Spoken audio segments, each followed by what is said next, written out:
Varishastha Purushavagana Sarvamata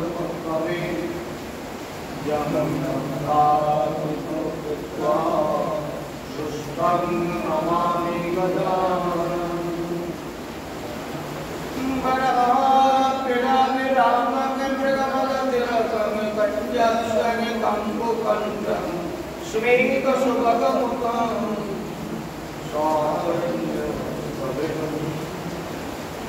शैवं शान्तं त्रिभङ्गं रविप्रवसनं कुशितं वैजयन्तं वन्दे वृन्दावनस्थं त्रिपुरीशपकृत्यं ब्रह्मोपदेशं लोकं करोति वचनं पङ्गं लङ्घयतु गिरिं यत्कृपातमहं वन्दे परमानन्दमाधवम् नारायणं नमस्कृत्य नरं चैव नरोत्तमं देवीं सरस्वतीं व्यासं ततो जयमुनिवे तुलसीकाननं तत्र तत्र पद्मवनादिच पुराणं परमं तत्र तत्र सन्निधोमि ग्रन्थे प्रारम्भे गुरे मङ्गलाचरणं साधुर्भगवान् दिनेर शरणे हय दीन विनाशम् अनाशं गमय श्री राम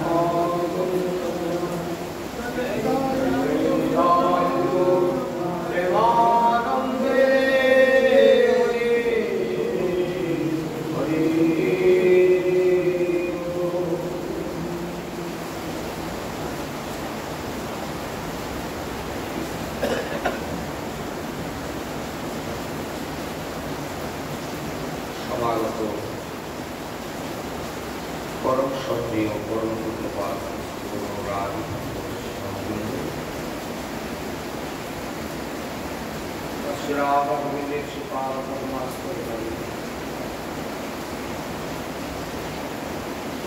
गौर गोविंदेर लीला रसकथा सुधामृत रसिक भावुक भक्तवृंद एवं আমার স্নেহময়ী ভক্তিমতী মাতৃভূমি সকলের চরণ কমলে অভিনয় শাস্ত্রে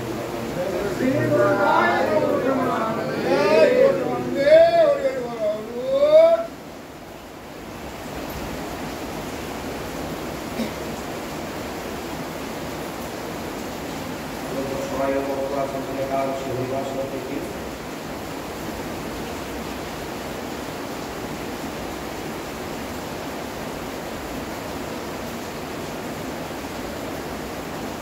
एकादशी के आगे एकादशी महत्व कथा किंचु कीर्तन कर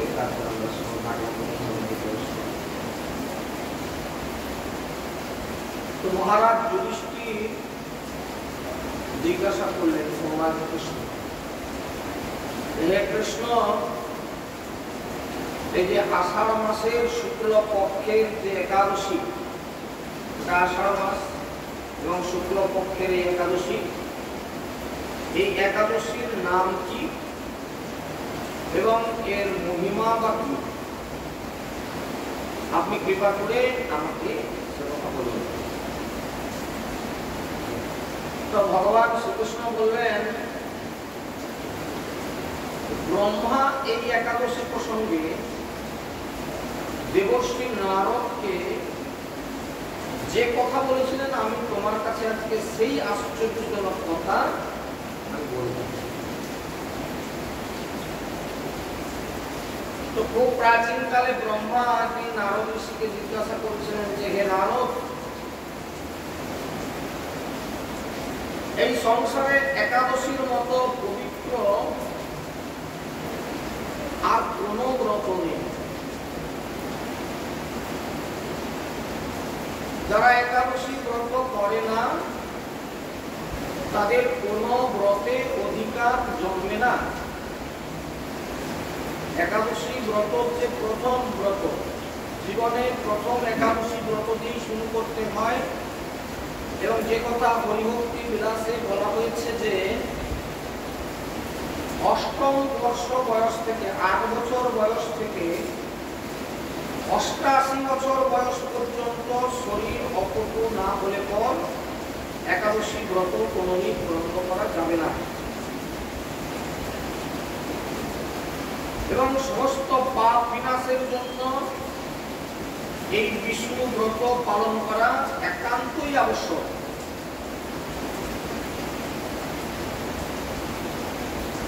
তো যে ব্যক্তি এই প্রকার পবিত্র পাপনাশক এবং সমস্ত অভীষ্ট প্রদাতা এই একাদশী ব্রত করে না, তাদেরকে অবশ্যই নরকগামী হতে হয়। তো এই আষাঢ় মাসের শুক্লপক্ষের যে একাদশী, এই একাদশীর নাম হচ্ছে শয়নী একাদশী বলে বিখ্যাত। শয়নী একাদশী ভগবান ঋষিকেশের জন্য এই ব্রত পালন করতে হয় এবং এই ব্রত সম্বন্ধে একটা অত্যন্ত মঙ্গলময় পৌরাণিক কাহিনী আছে। সেই কাহিনী এখন আমি তোমার কাছে বহু বহু বৎসর পূর্বে সূর্যবংশে একজন রাজা ছিলেন, যার নাম হচ্ছে মান্ধাতা। অনেকে নাম শুনে থাকবেন মান্ধাতা। তিনি ছিলেন অত্যন্ত সত্য প্রতিজ্ঞ, প্রতাপশালী এবং প্রজাদের কল্যাণকারী রাজা, যিনি কিনা প্রজাদেরকে নিজের সন্তানের মতো স্নেহ করতেন এবং প্রতিপালন করতেন।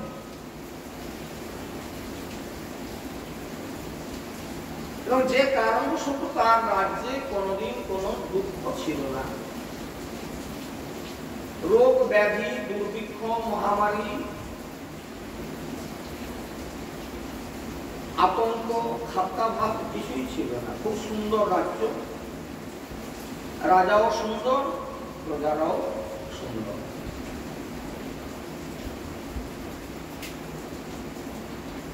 তো এইভাবে বহু বৎসর কেটে গেল, খুব সুন্দর। রাজাও প্রজা পালন করছে ভালো, প্রজারাও রাজাকে যথেষ্ট সম্মান সমাদর করে। কিন্তু একটা সময়ে হঠাৎ দৈব দুর্বিপাকে হলো কিনা ক্রমাগত 3 বছর ধরে অনাবৃষ্টি, কোনো বৃষ্টিপাত হলো না। বৃষ্টি না হলে কি হবে না, শস্য উৎপাদন হবে না। এখন শস্য উৎপাদন না হলে প্রজাগণ খাবে কি, খাদ্যাভাব হবে দেশে, এটা নিশ্চিতভাবে আপনারা বুঝতে পেরেছেন। তো দুর্ভিক্ষের ফলে সেখানে একটা হাহাকার পড়ে গেল, প্রজারা অনাহারে দিন কাটাতে লাগলো। এমনকি দেবতাদের উদ্দেশ্যে যে দান মন্ত্র, সাহা সভা ইত্যাদি সেগুলো বন্ধ হয়ে গেল একেবারে। বেদ পাঠও ক্রমশ বন্ধ হয়ে গেল। আরে পেটে কিছু না থাকলেও পূজা পাঠও আর হবে না, তাই না? দেশে উৎপাদন হলে, খাদ্যের কোনো সমস্যা না থাকলে তখন অন্যান্য দিকে মানুষের মতি যায়। কিন্তু যদি পেটে না জোটে তখন আর ধর্ম কথাও মনে থাকে না, বেদ পাঠের কথাও মনে থাকে না, দুটি খেতে দাও না, তাই না? সেই জন্য যে দেশে দুর্ভিক্ষ চলছে, 3 বছর বৃষ্টি হয়নি, মহামারী শুরু হয়ে গেছে, সেখানে বেদ পাঠও বন্ধ, আর সাহা সভা ইত্যাদি ভগবানকে দেবতাদের উদ্দেশ্যে যে দান মন্ত্র, সে দান মন্ত্র আর শোনা যায় না। তখন সমস্ত প্রজারা মিলিত হয়ে রাজার কাছে উপস্থিত হলেন যে মহারাজ, আপনি দয়া করে আমাদের কথা শুনুন। শাস্ত্রে জলকে নার বলা হয়েছে, নার, এই যে নারায়ণ বলা হয় না, নারে আয়ন নারায়ণ, জলে তিনি শয়ন করেছিলেন, তো নার বলা হয়। আর সেই জলে ভগবানের অয়ন অর্থাৎ নিবাস, সেই জন্য ভগবানের এক নাম হচ্ছে নারায়ণ। মেঘরূপে ভগবান বিষ্ণু সর্বত্র বায়ু বর্ষণ করেন, সেই বৃষ্টিপাতের ফলে সারা দেশে শস্য উৎপাদিত হয়, অন্ন উৎপাদিত হয়, সেই অন্ন খেয়ে প্রজাগণ জীবন ধারণ করেন। তো এখন সেই অন্নের অভাবে প্রজারা ক্ষয়প্রাপ্ত হতে বসেছে। অতএব হে মহারাজ, আপনি এমন কিছু উপায় করুন, এমন কিছু উপায় অবলম্বন করুন যার দ্বারা আপনার রাজ্যের শান্তি ফিরে আসে এবং কল্যাণ সাধন হয়।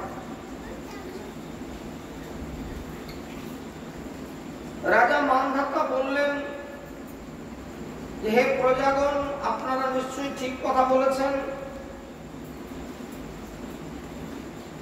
অন্ন থেকেই প্রজাদের উদ্ভব হয়, অন্ন থেকেই প্রজারা পালিত হয়, সেই জন্য অন্নের অভাবে প্রজারা বিনষ্ট হয়ে যাচ্ছে। এর সঙ্গে আরেকটা কথা সকলেরই বোধহয় জানা আছে। দেখুন, রাজার দোষে রাজ্য নষ্ট, প্রজা কষ্ট পায়, আর গৃহিণীর দোষে গৃহ নষ্ট, লক্ষ্মী ছেলে যায়। রাজার দোষে রাজ্য নষ্ট, প্রজা কষ্ট পায়। যে দেশের প্রজারা কষ্ট পায় সেই দেশের রাজা জানবেন অবশ্যই তিনি প্রজাদের কল্যাণের উদ্দেশ্য তার মনের মধ্যে নাই, তাই প্রজারা কষ্টে আছে। আর গৃহিণীর দোষে গৃহ নষ্ট, লক্ষ্মী ছেড়ে দেয়। যাদের গৃহে লক্ষ্মী বাস করে না তাদের গৃহিণীর কোথাও ত্রুটি আছে। সে সত্য কথা বলে না, শৌচাদি নিয়ম প্রতিপালন করে না, যথাসময়ে সবাইকে সুন্দরভাবে সে খাদ্য পরিবেশন করে না, যে কারণবশত লক্ষ্মী ছাড়া বসা। যে বাড়িতে একজন অতিথি আসলে সে সমাদর পায় না, কি এ তো গৃহিণীর দোষ। বাবারা কতটুকু সময় বাড়িতে থাকেন, মায়েরা থাকেন, তাই না? বাড়িতে একজন অতিথি আসলে তাকে বসতে বলবে কে? বাবা বসুন, একটু জল দিই, একটু শরবত করে দিই, একটু মুখ দিই ইত্যাদি, এই আপ্যায়নটা করবে কে? সেই গৃহিণী সে যদি ডাকে থাকে তাহলে অবশ্যই অতিথিরা সেখান থেকে বিমুখ হয়ে যাবে, আর তাদের নিঃশ্বাস পড়লে এই গৃহের শান্তি চলে যাবে। প্রজারা যে কথা বলতে পারলেন না, রাজা সে কথাই বললেন যে আপনারা যে কথা বলেছেন অবশ্যই সত্য কথা, এবং আপনারা না বললেও আমি বলছি যে কথাটা, সেটা হচ্ছে যে রাজার দোষে রাজ্য নষ্ট। কিন্তু প্রজাগণ, আপনারা মন দিয়ে শুনুন, আমি জ্ঞানত এরকম কোনো পাপ করিনি, এরকম কোনো অপরাধ করার চেষ্টা করিনি যে ত্রুটির জন্য আজ আমার রাজ্যে এরকম দুর্ভিক্ষ। তথাপিও আমি স্বীকার করছি আমার নিশ্চয়ই আমার অজ্ঞাতসারে কোথাও আমার ত্রুটি আছে, কোথাও ভুল আছে। আপনারা শান্ত হন, আমি চেষ্টা করছি আমার সেই ত্রুটি কোথায় আমি খুঁজে বের করে তার সমাধান করার নিশ্চয়ই চেষ্টা করব, যাতে করে প্রজাদের কল্যাণ হয়। এরপরে সেই রাজা ব্রহ্মাকে প্রণাম করে কিছু সৈন্য সামন্ত সঙ্গে নিয়ে বনের মধ্যে প্রবেশ করলেন। উদ্দেশ্যটা কি বাবা? না, উদ্দেশ্য হচ্ছে যে বনের মধ্যে অনেক প্রাচীন ঋষিগণ, সিদ্ধ ঋষিগণ, তারা তপস্যা করছেন যুগ যুগ ধরে, যাদেরকে ত্রিকালজ্ঞ বলা হয়।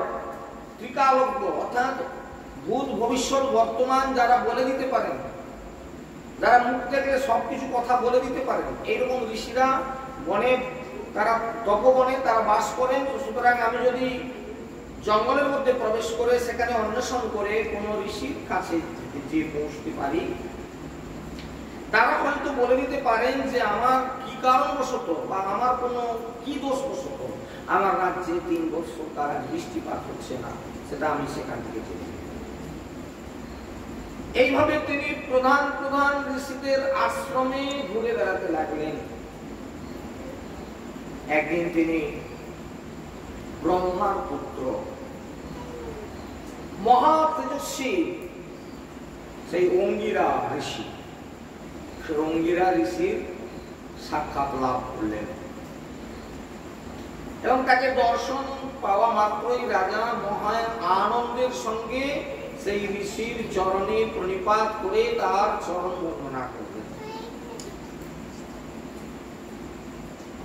ঋষি তাকে আশীর্বাদ ইত্যাদি করলেন, কুশল প্রশ্ন জিজ্ঞাসা করলেন, প্রয়াগের কল্যাণ হোক, আপনি ভালো আছেন কিনা, প্রজারা সুখে আছে কিনা ইত্যাদি প্রশ্ন করলেন।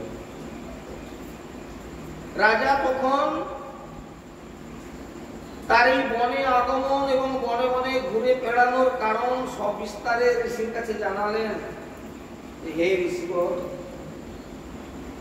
আমার রাজ্যে আর প্রায় 3 বৎসর অতিবাহিত হতে যায়, কোনো বৃষ্টিপাত হয়নি, যে কারণবশত শস্য উৎপাদন হচ্ছে না, প্রজাগণ অনাহারে দিন কাটাচ্ছে, মহামারী পড়ে গেছে।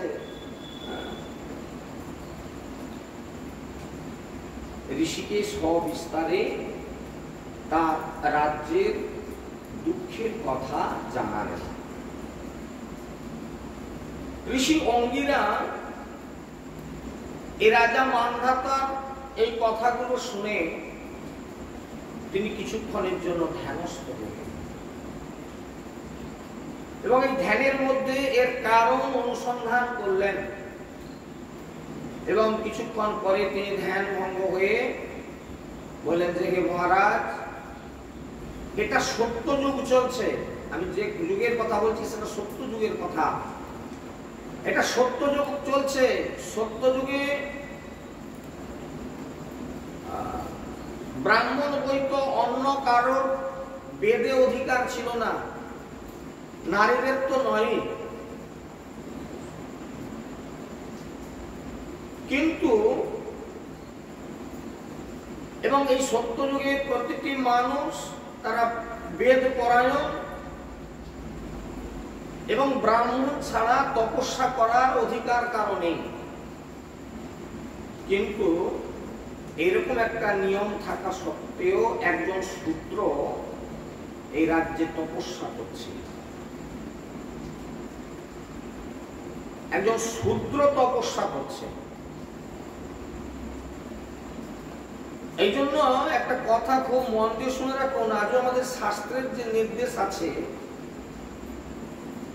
অনেক অনেক জায়গায় সেই নিয়ম আমরা লঙ্ঘিত হতে দেখছি। যেমন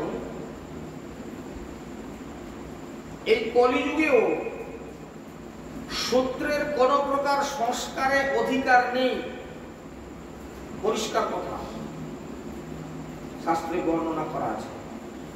শূদ্রের কোন প্রকার সংস্কারে অধিকার নেই, একটি মাত্র সংস্কার সে পাবে, সেটা হচ্ছে বিবাহ সংস্কার। বিবাহ একটি সংস্কার। কেন বিবাহকে সংস্কার বলা হয়েছে খুব সংক্ষিপ্ত ভাবে 2-4 কথা আপনাদের কাছে বলি।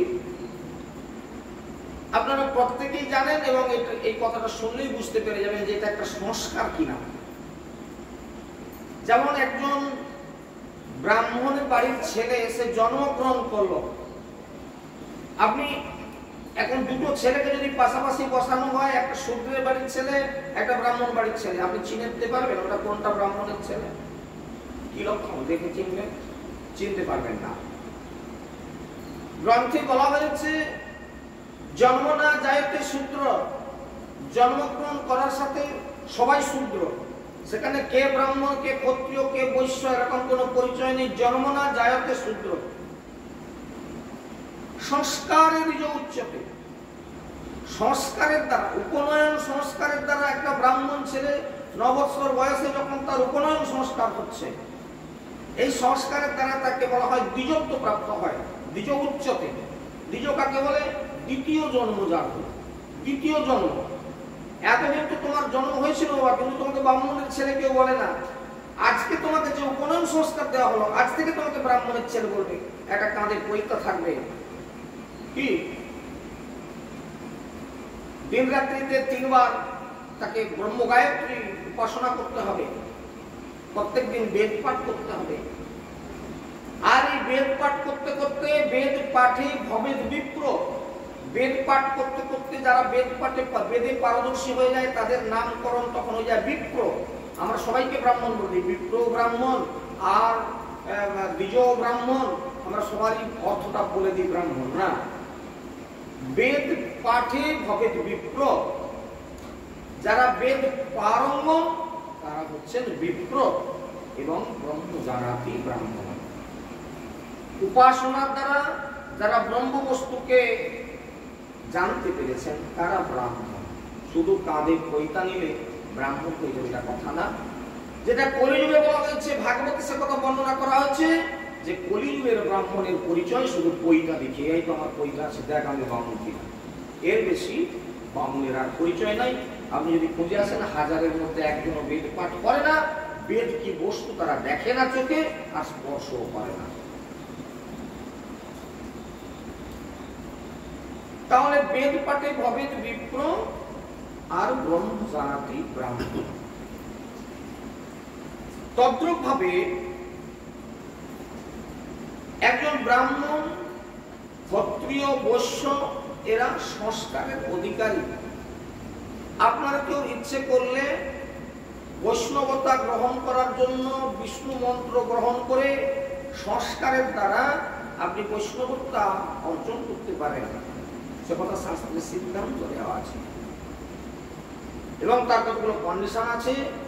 এই যে কথাগুলো আছে আপনাদের এখন, সে কথাগুলো এতগুলো কীর্তন করার সময় যদি নেই। পঞ্চম সংস্কারী বৈষ্ণব, দশম সংস্কারী বৈষ্ণব, ইনি সন্ন্যাস বৈষ্ণব ইত্যাদি যে ক্লাসিফিকেশন আছে সেগুলো তার বিশেষ বিশেষ কিছু পালনীয় ঘটনার উপর দিয়ে তাদের এই নামকরণ হয় বা তার সেইভাবে সেগুলো তাকে প্রতিপালন করতে হয়।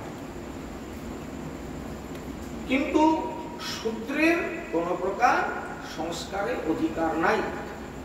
এই জন্য কোন শূদ্রকে যদি দেখা যায় যে কিনা সে বৈষ্ণবতা নিয়ে নিল, কাঁধে একটা পৈতা শুনে নিল, তাকে ব্রাহ্মণ সংস্কার দিল কি? এ যারা মূর্খ জানে না তারা দিল। এরা গুরু গোসাই বটে, কিছু জানে না, তাই এদেরকে দিয়ে দেয়। এতে ক্ষতিকার হয় জানে, ওরা জানে না। এই কারণবশত সমাজ নষ্ট হয়ে গেল। এদের জন্য বৃষ্টিপাত হচ্ছে না, এদের ফলে দুর্ভিক্ষ হচ্ছে দেশে।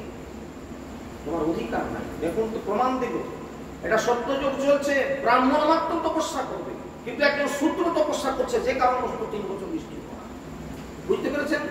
যারা আজকে শূদ্রকে সংস্কার দিচ্ছে এরা সমাজের কি ক্ষতিটা করছে দেখুন। এরা পড়াশোনা করলো না, খালি গোসাইগিরি করে বেড়ালো। এই জন্য আমাদেরকে সমাজে খুব সাবধান থাকতে হবে।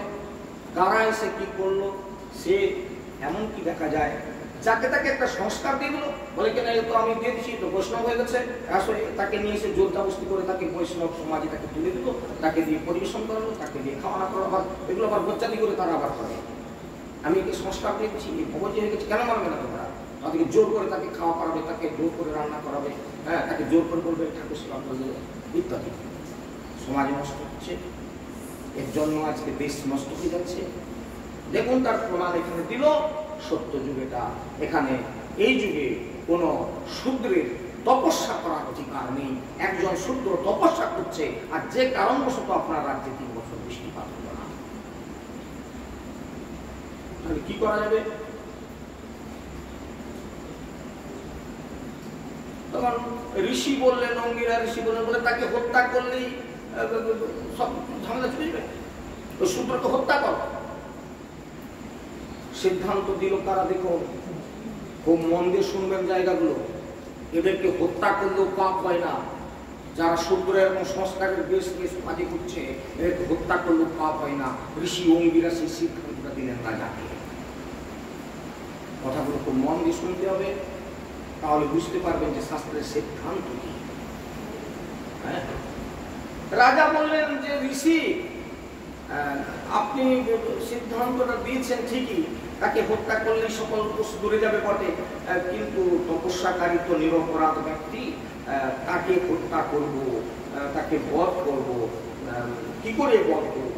আর তাছাড়া কাউকে বধ করা, হত্যা করা, সেটা তো নিঃসন্দেহে একটা পাপের, সেটা অপরাধের। তো ঋষিবর, এর থেকে কি অন্য কোনো পথ করা নেই? আর অন্য কিছু একে হত্যা করা বাদ দিয়ে আর কি করলে আমার এর সমাধান হতে পারে, এরকম একটা কিছু সমাধান আপনি করুন। এই প্রশ্নের উত্তর দিতে গিয়ে মহর্ষি অঙ্গিরা ঋষি তখন বললেন, হে মানধাতা রাজা, আপনি আষাঢ় মাসের শুক্ল পক্ষের যে একাদশীটার নাম হচ্ছে স্বয়নী একাদশী বলে প্রসিদ্ধ জগতে, আপনি সেই একাদশীর ব্রত পালন করুন এবং রাজ্যের সমস্ত প্রজাদেরকে সেই ব্রত পালন করতে নির্দেশ দিন, এবং এর প্রভাবে আমি নিশ্চয় করে বলছি যে আপনার রাজ্যে বৃষ্টি হবে। এই একাদশী সর্বসিদ্ধিদাত্রী এবং সমস্ত উপদ্রব নাশকারিণী। হে মহারাজ, প্রজা এবং পরিবারবর্গ সহ আপনি এই ব্রত প্রতিপালন করুন। প্রজা এবং পরিবারবর্গ, বাড়ির সবাইকে নিয়ে এবং সমস্ত প্রজাদেরকে নিয়ে। ঋষির কথা শুনে রাজা নিজের প্রাসাদে ফিরে আসলেন এবং অপেক্ষা করতে লাগলেন আষাঢ় মাস আসার দিকে। শুধু আষাঢ় মাস না, আষাঢ় মাসের এই শুক্লপক্ষ আসলো এবং এই শুক্লপক্ষের উপস্থিতিতে রাজ্যের সমস্ত প্রজা আর রাজা একত্রিত হয়ে মিলিত হবে, তারা এই একাদশী ব্রতের অনুষ্ঠান করবে এবং ব্রতের প্রভাবে তখন প্রচুর বৃষ্টিপাত হলো এবং কিছুকালের মধ্যেই দেশে অন্নাভাব দূরীভূত হলো এবং ভগবান ঋষিকেশের কৃপায় প্রজাগণ অত্যন্ত সুখী হলেন।